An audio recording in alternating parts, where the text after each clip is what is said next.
Morning students, आज हम करेंगे टॉपिक शब्द विचार। इसका टॉपिक करेंगे शब्द विचार। जैसा कि आप सबको पता है कि मनुष्य एक सामाजिक प्राणी है और उसको अपने मन की इच्छाओं या भावों को प्रकट करने के लिए किसकी आवश्यकता होती है? भाषा की। और भाषा के लिए किसकी आवश्यकता होती है? शब्दों की। जब भी वो अपने विचार किसी के सामने रखेगा तो वो किससे रखेगा? भाषा से। और भाषा किससे बनती है?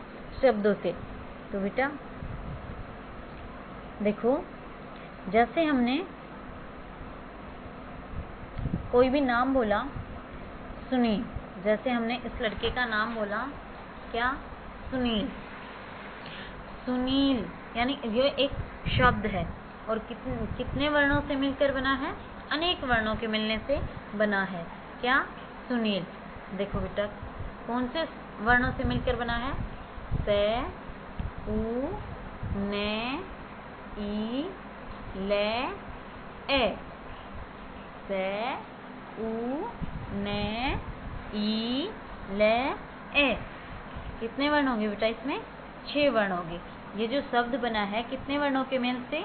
6 वर्णों के मेल से, अर्थात अनेक वर्णों से मिलकर क्या बनता है? शब्द। या हम कह सकते हैं कि ऐसा समूह जिसका कोई निश्चित अर्थ निकले, जिसका कोई निश्चित अर्थ होता है, उसे शब्द कहते हैं। आया बेटा समझ आपको? या हम कह सकते हैं कि अनेक वर्णों से मिलकर बना क्या कहलाता है? शब्द।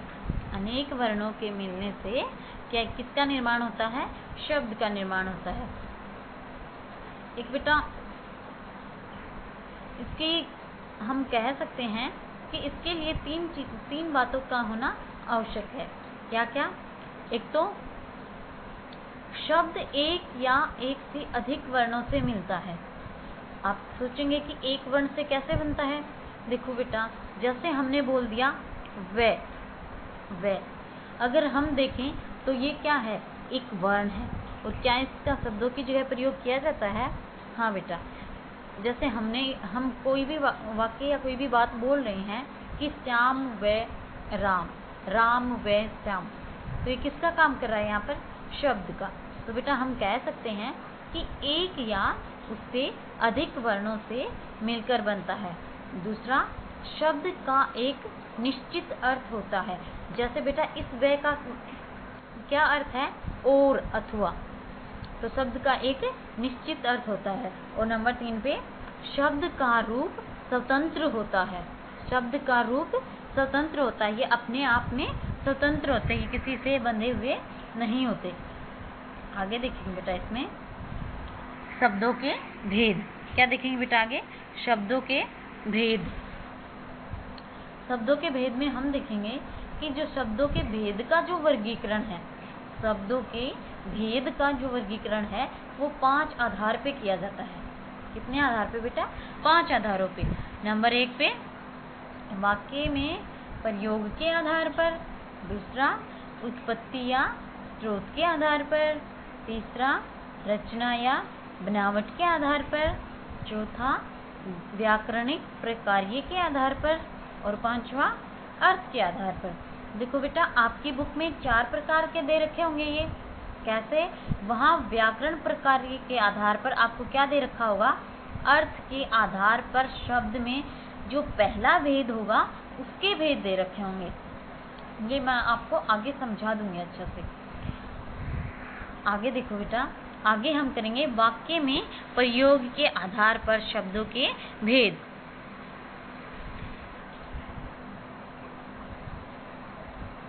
वाक्य में प्रयोग के आधार पर शब्द के कितने भेद हैं बेटा?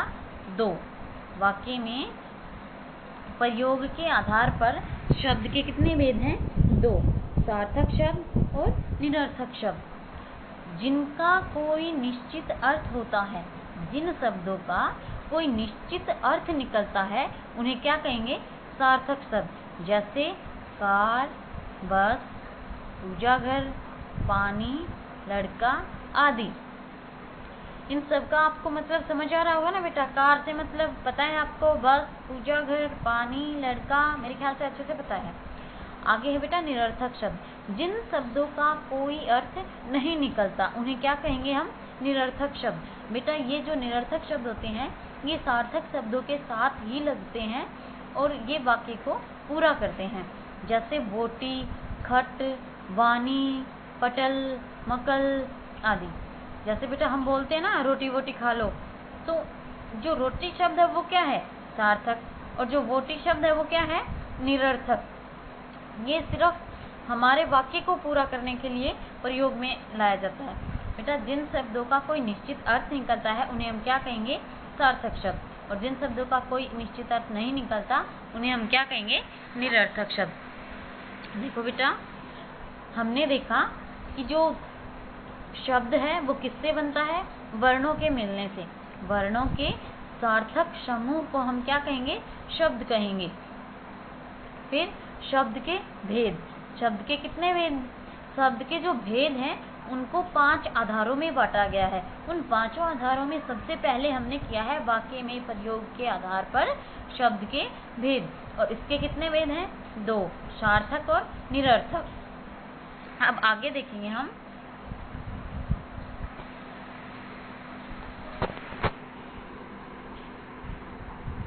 आगे है बेटा उत्पत्ति के आधार पर शब्द के भेद। उत्पत्ति के आधार पर शब्द के भेद। देखो बेटा उत्पत्ति या स्रोत के आधार पर शब्द के कितने भेद हैं? 4। तत्सम शब्द, तद्भव शब्द, देशज शब्द, विदेशी शब्द। तत्सम, सम का मतलब होता है बेटा समान, जो जैसा है वो वैसा ही रहे। संस्कृत भाषा के वे शब्द जो हिंदी में अपने मूल रूप में प्रयोग किए जाते हैं। अर्थात संस्कृत भाषा के वो शब्द जिनको हिंदी में ज्यों का त्यों प्रयोग किया जाता है, उनमें कोई भी परिवर्तन नहीं किया जाता। जैसे दुग्ध, अग्नि, दंत, कूप आदि। ये किसके शब्द हैं? संस्कृत भाषा के शब्द हैं और हिंदी में इनका प्रयोग ऐसे का ऐसा किया जाता है। तो बेटा तत्सम शब्द वो होंगे जो संस्कृत भाषा के शब्द होंगे और हिंदी में ज्यों के त्यों प्रयोग किए जाएंगे। अगला है बेटा तद्भव शब्द। जो शब्द इसमें बेटा भव का मतलब होता है बदलना, यानी संस्कृत भाषा के जो शब्द मूल शब्दों से कुछ बिगड़कर, यानी जो संस्कृत भाषा के शब्द हैं वो कुछ परिवर्तन के साथ हिंदी में प्रयोग किए जाते हैं, उन्हें क्या कहेंगे? तद्भव शब्द। जैसे दूध, आग, दान, कुआं। देखो बेटा जो ये दुग्ध शब्द है ये संस्कृत का है और इससे थोड़ा रूप परिवर्तन करके क्या बनाइए? दूध। अग्नि से आग, दंत से दांत, कूप से कुआं।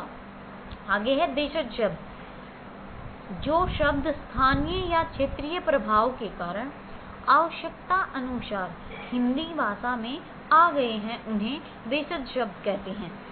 बेटा इससे मतलब है कि जैसे हमारी बोली कौन सी है? हरियाणवी। मान लेते हैं कि कुछ ऐसे हम हरियाणवी बोली बोल रहे हैं तो हमारे आसपास कुछ आवश्यकता, हम जो बोली बोलते हैं अगर आवश्यकता पड़ी तो हमारी बोली के कुछ शब्दों को हिंदी भाषा में प्रयोग कर दिया जाता है, तो उन्हें हम क्या कहेंगे? देशज शब्द। यानी स्थानीय प्रभाव या क्षेत्रीय प्रभाव के कारण हिंदी भाषा में जो शब्दों का प्रयोग किया जाता है उन्हें क्या कहेंगे? देशज शब्द। जैसे पगड़ी, जुग्गी, दाल, लुटिया आदि। अगला बेटा विदेशी शब्द। जो शब्द विदेशी भाषाओं से हिंदी में लिए गए हैं और वे अपने मूल रूप में हिंदी में प्रयोग किए जाते हैं। बेटा विदेशी शब्द वो शब्द होते हैं जिनका जो दूसरी भाषाओं के शब्द हैं और वो हिंदी में ज्यों के त्यों लिए गए हैं। जैसे पेंसिल, कालीन, स्टेशन, कोट आदि। उत्पत्ति के आधार पर शब्द के कितने भेद हैं बेटा? 4। तत्सम शब्द, तद्भव शब्द, देशज और विदेशी। तत्सम में संस्कृत भाषा के शब्द होंगे, हिंदी में ज्यों के त्यों प्रयोग किए जाएंगे, जैसे दुग्ध, अग्नि, दंत, कूप आदि। तद्भव शब्द संस्कृत भाषा के शब्द होंगे लेकिन कुछ परिवर्तन के साथ हिंदी भाषा में प्रयोग होंगे, जैसे दूध, आग, दांत और कुआं। अगला बेटा देशज शब्द, ये बेटा स्थानीय प्रभाव के कारण हिंदी भाषा में प्रयोग किए जाएंगे।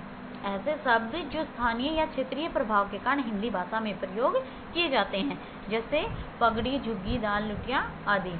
अगला बेटा विदेशी शब्द, ऐसे शब्द जो दूसरी भाषाओं से हिंदी में ज्यों के त्यों लिए गए हैं, जैसे पेंसिल, कालीन, स्टेशन, कोट आदि।